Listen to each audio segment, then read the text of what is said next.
세상은 말합니다. 착하게 살아라. 남에게 피해 주지 마라. 성실하게 살아라. 맞는 말입니다. 틀린 말이 아닙니다. 우리는 어릴 때부터 그렇게 배워왔습니다.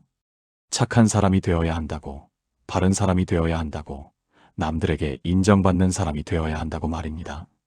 그래서 우리는 열심히 노력합니다.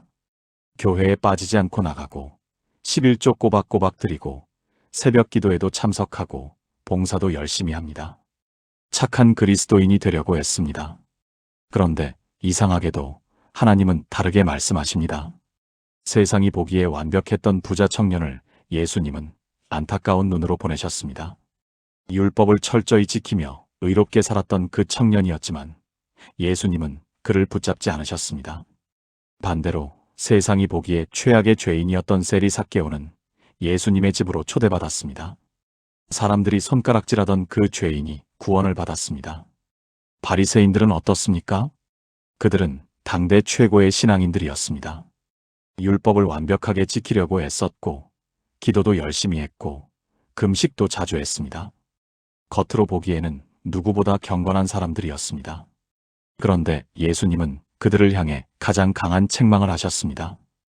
회칠한 무덤 같다고 말씀하셨습니다. 이게 도대체 무슨 말입니까? 착한 사람이 왜 안 됩니까? 열심히 신앙생활하는 사람이 왜 문제입니까? 혹시 여러분도 이런 혼란을 느끼신 적 있으신가요? 나는 분명히 열심히 살고 있는데 왜 하나님과의 관계는 멀게만 느껴지는지 말입니다. 기도도 하고 말씀도 읽고 교회도 나가는데 왜 마음속에 확신이 없는지 말입니다. 오늘 이 시간 하나님께서 진정으로 원하시는 사람이 어떤 사람인지 함께 발견하게 될 것입니다. 이것은 단순히 착함의 문제가 아닙니다. 이것은 관계의 문제입니다. 하나님은 착한 일을 하는 사람보다 하나님과 진정한 관계를 맺은 사람을 원하십니다. 완벽한 행실보다 온전히 의지하는 마음을 원하십니다. 오늘 나누게 될 7가지는 여러분의 신앙을 완전히 새롭게 바꿔놓을 것입니다. 이제 함께 시작해 보겠습니다. 해시태그 첫 번째, 자기 의를 버린 사람. 혹시 이런 생각 해보신 적 있으신가요? 나는 이 정도는 했으니까 하나님께서 인정해 주실 거야. 나는 다른 사람들보다 열심히 사니까 괜찮을 거야. 이런 생각 말입니다. 우리는 모르는 사이에 자기 의에 빠집니다. 내가 한 선한 일들, 내가 지킨 규칙들, 내가 쌓아온 신앙의 경력들을 의지하게 됩니다. 그런데 이것이 바로 하나님께서 가장 경계하시는 것입니다. 성경은 이렇게 말씀하십니다. 우리는 다 부정한 자 같아서 우리의 의는 다 더러운 옷 같으며 우리는 다 쇠폐함이 잎사귀 같으므로 우리의 죄악이 바람같이 우리를 몰아가나이다. 이사야 64장 6절. 이 말씀을 처음 들었을 때 충격적이지 않으셨습니까? 우리의 의가 더러운 옷 같다니 말입니다. 내가 그동안 쌓아온 모든 선한 행실이 하나님 앞에서는 더러운 옷에 불과하다니 말입니다. 이 말씀이 주어진 배경을 보면 더욱 이해가 됩니다. 이스라엘 백성들은 바벨론 포로에서 돌아온 후에도 여전히 형식적인 예배를 드렸습니다. 겉으로는 하나님을 섬기는 것 같았지만 마음은 멀리 있었습니다. 자신들이 하나님의 선택받은 민족이라는 교만에 빠져 있었습니다. 그때 하나님께서는 선지자 이사야를 통해 이렇게 외치신 것입니다. 너희의 의로운 행실이 내게는 더러운 옷 같다고 말입니다. 그렇다면 우리 삶에 이것을 어떻게 적용할 수 있을까요? 먼저 우리 마음을 점검해야 합니다. 내가 교회에 나가는 이유가 무엇입니까? 하나님과 만나기 위해서입니까? 아니면 사람들에게 보이기 위해서입니까? 내가 헌금을 드리는 이유가 무엇입니까? 하나님께 감사하기 위해서입니까? 아니면 복을 받기 위해서입니까? 내가 봉사하는 이유가 무엇입니까? 하나님을 섬기기 위해서입니까? 아니면 인정받기 위해서입니까? 실제로 한 권사님의 이야기를 들려드리겠습니다. 그분은 25년 동안 교회에서 구역장을 맡아오셨습니다. 새벽 기도도 거의 빠지지 않으셨고 신방도 열심히 다니셨고 구제도 많이 하셨습니다. 그런데 어느 날 갑자기 건강이 무너졌습니다. 병원에 입원하게 되었고 더 이상 교회 봉사를 할 수 없게 되었습니다. 그때 그분은 깨달았습니다. 자신이 그동안 하나님을 섬긴 것이 아니라 자기 의를 쌓아온 것이라는 사실을 말입니다. 봉사할 수 없게 되자 기도할 말이 없어졌습니다. 내세울 것이 없어지자 하나님 앞에 서는 것이 두려워졌습니다. 그분은 병상에서 울면서 기도했습니다. 하나님, 이제야 알겠습니다. 제가 그동안 제 의를 쌓아왔다는 것을 용서해 주세요. 그때부터 그분의 신앙이 완전히 달라졌습니다. 더 이상 자신이 한 일을 자랑하지 않게 되었습니다. 오직 하나님의 은혜만을 의지하게 되었습니다. 지금은 건강을 회복하셨지만 예전과는 완전히 다른 사람이 되셨습니다. 하나님께서 원하시는 사람은 자기 의를 버린 사람입니다. 내가 쌓아온 것들을 내려놓고 오직 하나님의 은혜만을 의지하는 사람입니다. 그럴 때 비로소 진정한 자유를 누리게 됩니다. 더 이상 남들에게 보이기 위해 애쓰지 않아도 됩니다. 더 이상 인정받기 위해 몸부림치지 않아도 됩니다. 오직 하나님 앞에 서 있는 그대로의 모습으로 설 수 있습니다. 이것이 하나님께서 원하시는 첫 번째 모습입니다. 우리는 독립적인 존재가 되고 싶어 합니다. 스스로 문제를 해결하고, 스스로 일어서고, 스스로 강해지고 싶어 합니다. 그래서 기도할 때도 이렇게 기도합니다. 하나님, 제게 힘을 주세요. 제가 이 문제를 해결할 수 있도록 도와주세요. 틀린 기도는 아닙니다. 하지만 하나님께서 원하시는 것은 조금 다릅니다. 하나님은 우리가 강해지기를 원하시는 것이 아니라 하나님께 온전히 의존하기를 원하십니다. 예수님께서 이렇게 말씀하셨습니다. 내가 곧 포도나무요 너희는 가지라. 그가 내 안에 내가 그 안에 거하면 사람이 열매를 많이 맺나니 나를 떠나서는 너희가 아무것도 할 수 없음이라. 요한복음 15장 5절. 이 말씀에서 핵심은 무엇입니까? 나를 떠나서는 너희가 아무것도 할 수 없음이라는 부분입니다. 아무것도 할 수 없습니다. 조금이 아니라 아무것도 할 수 없다는 것입니다. 이 말씀은 제자들에게 주신 말씀입니다. 예수님께서 십자가에 달리시기 전날 밤 마지막으로 제자들과 함께 하시면서 주신 말씀입니다. 제자들은 3년 동안 예수님과 함께 다니면서 많은 것을 배웠습니다. 병든 자를 고치기도 했고 귀신을 쫓아내기도 했습니다. 이제 제법 할만하다고 생각했을 것입니다. 그런데 예수님께서는 그들에게 이렇게 말씀하신 것입니다. 나를 떠나서는 아무것도 할 수 없다고 말입니다. 그렇다면 이것을 어떻게 우리 삶에 적용할 수 있을까요? 먼저 우리의 한계를 인정해야 합니다. 내가 할 수 있는 것과 할 수 없는 것을 분명히 구분해야 합니다. 많은 경우 우리는 할 수 없는 것을 하려고 했습니다. 자녀의 마음을 내가 바꾸려고 합니다. 배우자의 성격을 내가 고치려고 합니다. 직장의 환경을 내가 완전히 바꾸려고 합니다. 그러면서 지치고 무너집니다. 하지만 하나님께 온전히 의존하는 사람은 다릅니다. 내가 할 수 있는 것은 최선을 다하되 할 수 없는 것은 하나님께 맡깁니다. 그리고 하나님께서 일하실 것을 믿고 기다립니다. 한 집사님의 간증을 나누겠습니다. 그분의 아들이 사춘기를 겪으면서 완전히 변했습니다. 공부도 안 하고 게임만 하고 부모와 대화도 끊었습니다. 집사님은 모든 방법을 다 동원했습니다. 설득도 해보고 화도 내보고 선생님께도 부탁하고 상담도 받았습니다. 하지만 아무것도 소용이 없었습니다. 오히려 관계만 더 나빠졌습니다. 그러던 어느 날 새벽 기도 중에 하나님께서 말씀하셨습니다. 내가 그 아이를 바꾸려고 하지 말고 나에게 맡기라. 그때부터 집사님은 완전히 태도를 바꾸셨습니다. 아들을 바꾸려는 모든 노력을 멈추고 매일 아들을 위해 기도만 하셨습니다. 그리고 할 수 있는 것은 했습니다. 따뜻한 밥을 준비하고 사랑한다고 말하고 함께 있어주는 것입니다. 그렇게 1년이 지났습니다. 어느 날 아들이 먼저 다가왔습니다. 엄마, 요즘 왜 이렇게 잔소리 안 해? 집사님은 웃으면서 대답했습니다. 엄마가 널 하나님께 맡겼거든. 그 말 한마디가 아들의 마음을 녹였습니다. 지금 그 아들은 대학생이 되어 청년부에서 열심히 신앙생활하고 있습니다. 하나님께 온전히 의존한다는 것은 포기하는 것이 아닙니다. 오히려 더 큰 능력을 경험하는 것입니다. 내 힘으로 할 수 없는 것을 하나님께서 하시는 것을 보는 것입니다.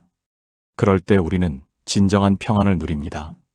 더 이상 모든 것을 내가 책임져야 한다는 짐에서 벗어납니다. 하나님께서 책임지시고 하나님께서 이루시고 하나님께서 완성하십니다. 이것이 하나님께서 원하시는 두 번째 모습입니다. 착한 사람의 가장 큰 문제가 무엇인지 아십니까?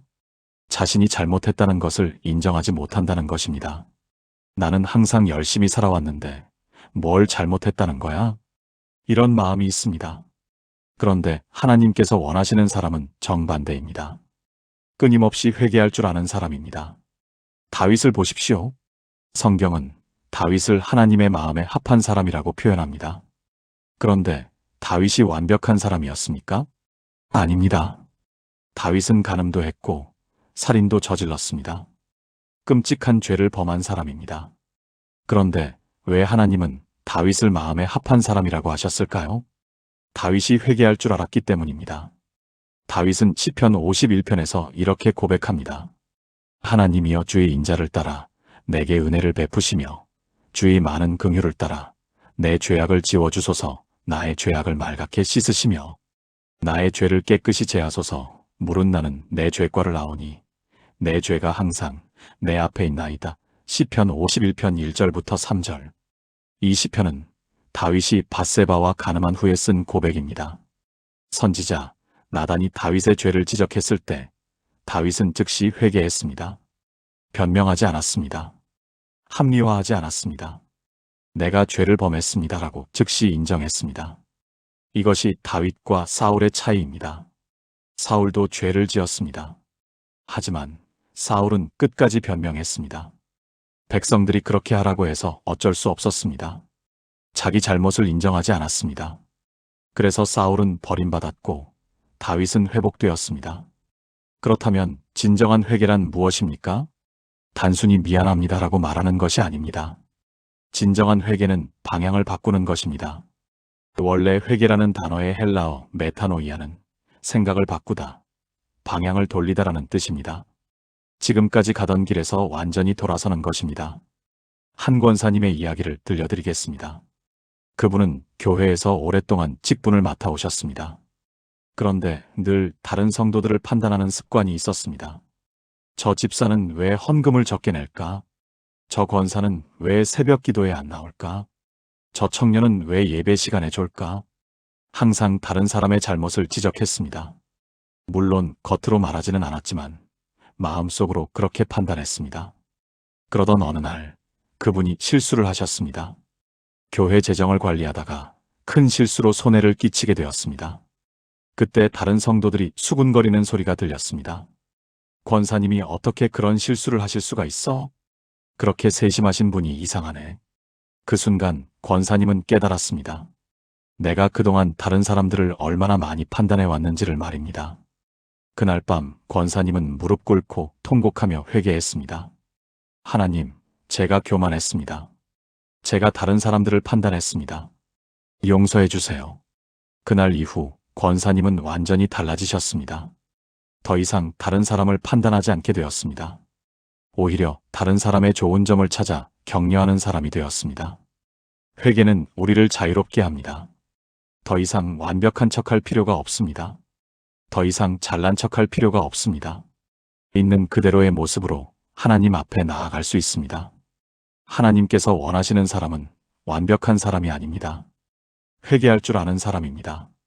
자신의 부족함을 인정하고 하나님의 은혜를 구하는 사람입니다. 그런 사람에게 하나님은 한없는 긍휼을 베푸십니다. 이것이 하나님께서 원하시는 세 번째 모습입니다. 마이너스. 해시태그는 네 번째 하나님과의 관계를 최우선하는 사람. 많은 사람들이 하나님을 위해 일하지만 정작 하나님과의 관계는 소홀히 합니다. 교회 봉사는 열심히 하는데 기도는 형식적입니다. 말씀은 많이 하는데 하나님과의 교제는 깊지 않습니다. 이것이 바로 마르다의 문제였습니다. 예수님께서 마르다의 집에 오셨을 때 마르다는 열심히 준비했습니다. 음식도 장만하고 집도 정리하고 정말 바쁘게 움직였습니다. 예수님을 위해서 말입니다. 반면에 동생 마리아는 예수님 발치에 앉아서 말씀을 들었습니다. 마르다는 화가 났습니다. 주여, 내 동생이 나 혼자 일하게 두는 것을 생각하지 아니하시나이까. 그를 명하사 나를 도와주라 하소서. 그때 예수님께서 뭐라고 말씀하셨습니까? 마르다야, 마르다야, 내가 많은 일로 염려하고 근심 하나 몇 가지만 하든지 혹은 한 가지만이라도 족하니라 마리아는 이 좋은 편을 택하였으니 빼앗기지 아니하리라. 누가복음 10장 41절부터 42절. 이 말씀에서 예수님은 무엇을 말씀하고 계십니까? 마르다가 하는 일이 나쁘다는 것이 아닙니다. 봉사도 중요하고 섬김도 필요합니다. 하지만 그보다 더 중요한 것이 있다는 것입니다. 바로 하나님과의 관계입니다. 하나님과 함께 있는 시간입니다. 하나님의 말씀을 듣는 시간입니다. 이것이 좋은 편이라고 예수님은 말씀하신 것입니다. 당시 유대 문화에서 여자들은 주방에서 일하는 것이 당연했습니다. 남자 손님이 오면 여자는 말씀을 듣는 자리에 앉을 수 없었습니다. 그런데 마리아는 그 문화를 깨고 예수님 발치에 앉았습니다. 사람들의 눈을 의식하지 않고 오직 예수님과의 관계를 선택한 것입니다. 그렇다면 우리 삶에서 이것은 무엇을 의미할까요? 하나님을 위해 일하는 것보다 하나님과 함께 있는 것이 더 중요하다는 것입니다. 새벽 기도 인도하는 것보다 새벽에 하나님과 교제하는 것이 더 중요합니다. 설교 준비하는 것보다 먼저 하나님의 음성을 듣는 것이 더 중요합니다. 봉사하는 것보다 먼저 하나님의 사랑으로 채워지는 것이 더 중요합니다. 한 목사님의 간증을 나누겠습니다. 그분은 1000명이 넘는 교회를 담임하고 계셨습니다. 매일 회의하고 신방하고 상담하고 설교 준비하느라 바빴습니다. 하나님을 위해 일한다고 생각했습니다. 그런데 어느 날 몸이 완전히 무너졌습니다. 과로로 쓰러져서 병원에 입원하게 되었습니다. 병상에서 그분은 깨달았습니다. 자신이 하나님을 위해 일하느라 정작 하나님과의 관계는 잃어버렸다는 것을 말입니다. 기도는 형식적이었고 말씀 묵상은 설교 준비용이었습니다. 하나님과의 깊은 교제가 없었습니다. 그때부터 목사님은 완전히 달라지셨습니다. 아침마다 최소 이 시간은 하나님과의 시간으로 지키셨습니다. 아무리 바빠도 아무리 급한 일이 있어도 이 시간만큼은 지키셨습니다. 그러자 신기한 일이 일어났습니다. 일은 더 적게 하는데 열매는 더 많이 맺었습니다. 말씀의 능력이 생겼고 성도들이 변화되기 시작했습니다. 목사님은 말씀하셨습니다. 하나님을 위해 일하지 말고 하나님과 함께 일하라는 것을 배웠습니다. 하나님께서 원하시는 사람은 많은 일을 하는 사람이 아닙니다. 하나님과 깊은 관계를 맺은 사람입니다. 그런 사람을 통해 하나님께서는 놀라운 일을 행하십니다. 오늘 여러분의 삶을 돌아보십시오. 하나님을 위해 일하느라 너무 바쁘지는 않으신가요? 정작 하나님과 함께 있는 시간은 부족하지 않으신가요? 이제부터라도 마리아가 선택한 좋은 편을 선택하시기 바랍니다. 이것이 하나님께서 원하시는 네 번째 모습입니다. 세상은 자신감을 강조합니다. 당당하게, 자랑스럽게, 떳떳하게 살라고 말합니다. 물론 나쁜 말은 아닙니다. 하지만 하나님 앞에서는 다릅니다. 하나님 앞에서 필요한 것은 자신감이 아니라 겸손입니다. 예수님께서 이런 비유를 말씀하셨습니다.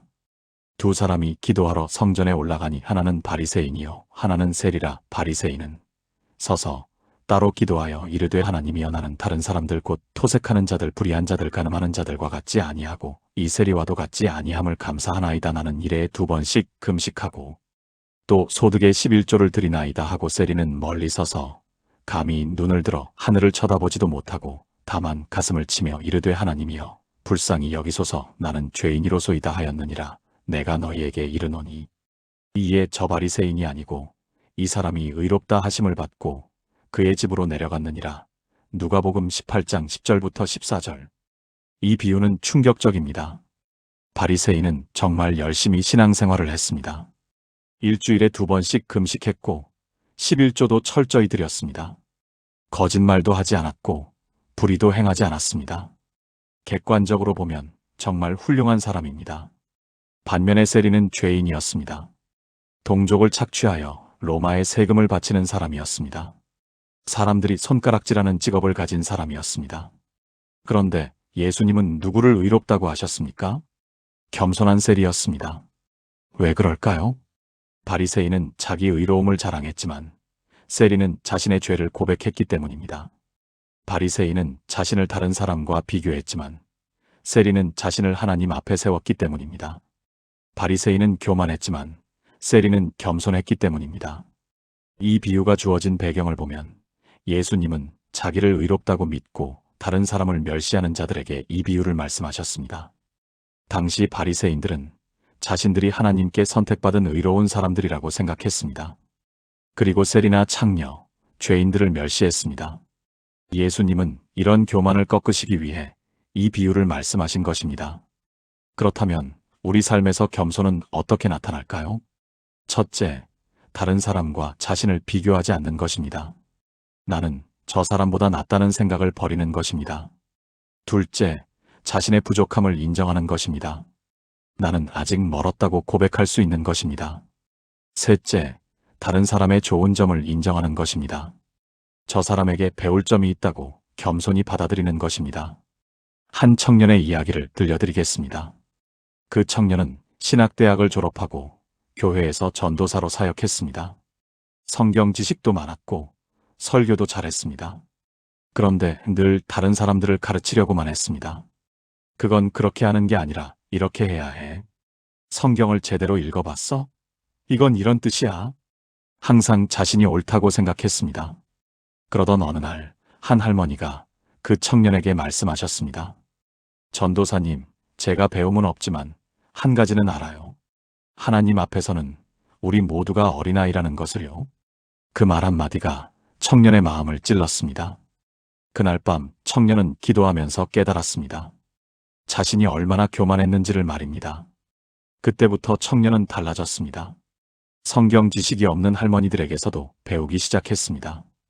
그들의 순수한 믿음에서, 그들의 눈물 어린 기도에서 하나님을 만났습니다. 지금 그 청년은 훌륭한 목사가 되어 겸손하게 성도들을 섬기고 있습니다. 겸손은 약함이 아닙니다. 겸손은 진정한 강함입니다. 자신을 낮출 수 있는 용기입니다. 하나님께서는 겸손한 사람을 높이십니다. 교만한 사람은 낮추시지만 겸손한 사람은 높이십니다. 여러분은 어떤 사람이고 싶으십니까? 바리새인처럼 자기 의를 자랑하는 사람입니까? 아니면 세리처럼 겸손히 하나님의 은혜를 구하는 사람입니까?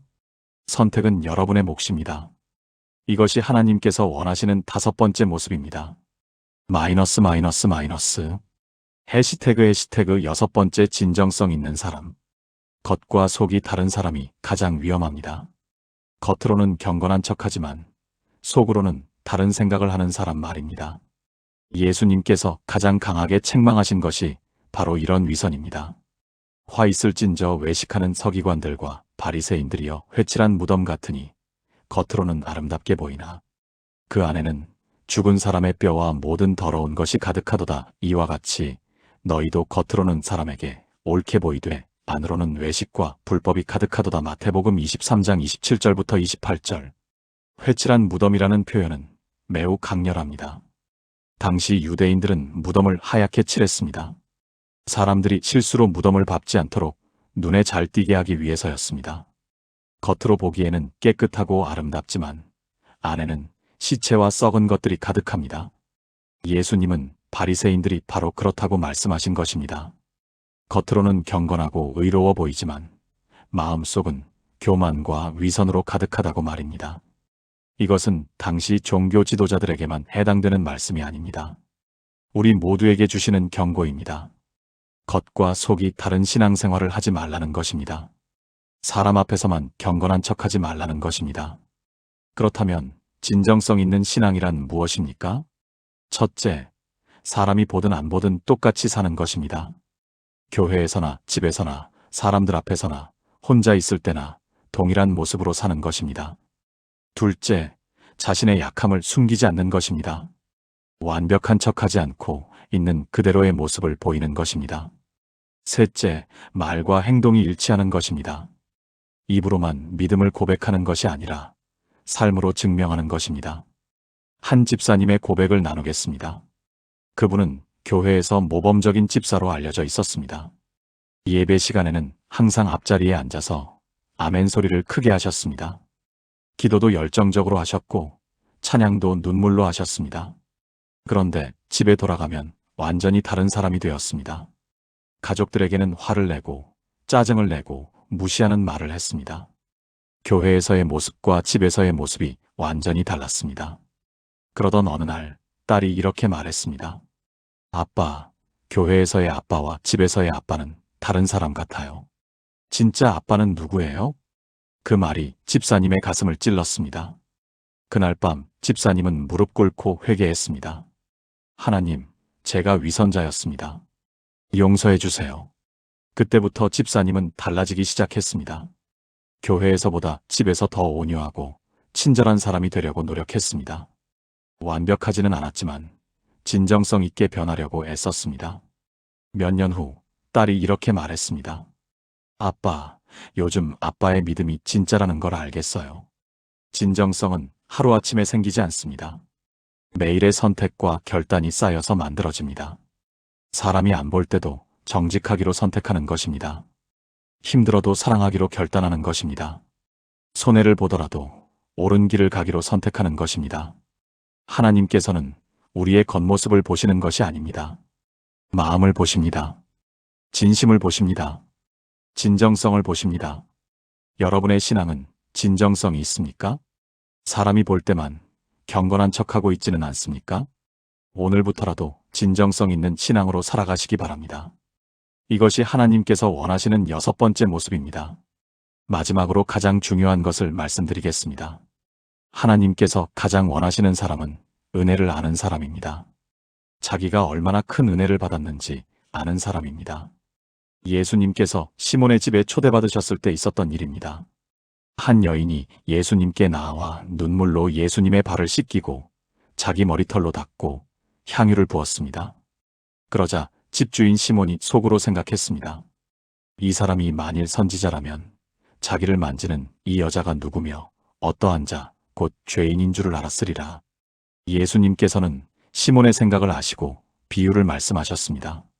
이에 예수께서 그에게 이르시되 시몬아 내가 내게 이를 말이 있다 하시니 그가 이르되 선생님 말씀하소서. 이르시되 빚주는 사람에게 빚진 자가 둘이 있어 하나는 500데나리온을 졌고 하나는 50데나리온을 졌는데 갚을 것이 없으므로 둘 다 탕감하여 주었으니 둘 중에 누가 그를 더 사랑하겠느냐. 시몬이 대답하여 이르되 제 생각에는 많이 탕감함을 받은 자니이다. 이르시되 내 판단이 옳다 하시고 누가복음 7장 40절부터 43절. 이 비유의 핵심은 무엇입니까? 많이 용서받은 사람이 더 많이 사랑한다는 것입니다. 그 여인은 자신이 얼마나 큰 죄인이었는지 알았습니다. 그리고 예수님께 얼마나 큰 용서를 받았는지 알았습니다. 그래서 눈물로 예수님을 섬긴 것입니다. 반면에 시몬은 자신이 의로운 사람이라고 생각했습니다. 자신은 죄인이 아니라고 생각했습니다. 그래서 예수님을 형식적으로만 대접한 것입니다. 예수님께서 시몬에게 말씀하셨습니다. 이러므로 내가 네게 말하노니 그의 많은 죄가 사하여졌도다. 이는 그의 사랑함이 많음이라. 사함을 받은 일이 적은 자는 적게 사랑하느니라. 누가복음 7장 47절. 이 말씀은 우리에게 무엇을 가르쳐 줍니까? 은혜를 아는 만큼 하나님을 사랑하게 된다는 것입니다. 내가 얼마나 큰 죄인이었는지 그리고 얼마나 큰 용서를 받았는지 깨달을 때 비로소 하나님을 진정으로 사랑하게 됩니다. 그렇다면 어떻게 은혜를 알 수 있을까요? 첫째, 내가 없었다면 어떻게 되었을지 생각해보는 것입니다. 예수님의 십자가가 없었다면 지금 나는 어디에 있었을까요? 하나님의 은혜가 없었다면 지금 내 삶은 어떻게 되었을까요? 둘째, 내가 받은 것을 세어보는 것입니다. 건강, 가족, 직장, 집, 친구, 교회, 모든 것이 다 은혜입니다. 당연한 것이 하나도 없습니다. 셋째, 다른 사람과 비교하지 않는 것입니다. 저 사람은 나보다 더 많이 받았는데 라고 생각하지 않는 것입니다. 내가 받은 은혜만으로도 충분히 감사할 수 있습니다. 한 권사님의 간증을 마지막으로 나누겠습니다. 그분은 암 진단을 받으셨습니다. 사기암이었고 의사는 6개월밖에 못 산다고 했습니다. 처음에는 절망했습니다. 왜 하필 나에게 이런 일이? 내가 뭘 잘못했길래? 원망과 불평으로 가득했습니다. 그러던 어느 날 새벽 기도 중에 하나님께서 말씀하셨습니다. 내가 지금까지 살아온 60년이 다 은혜였다. 그 순간 권사님은 깨달았습니다. 자신이 60년을 산 것, 그것이 얼마나 큰 은혜인지를 말입니다.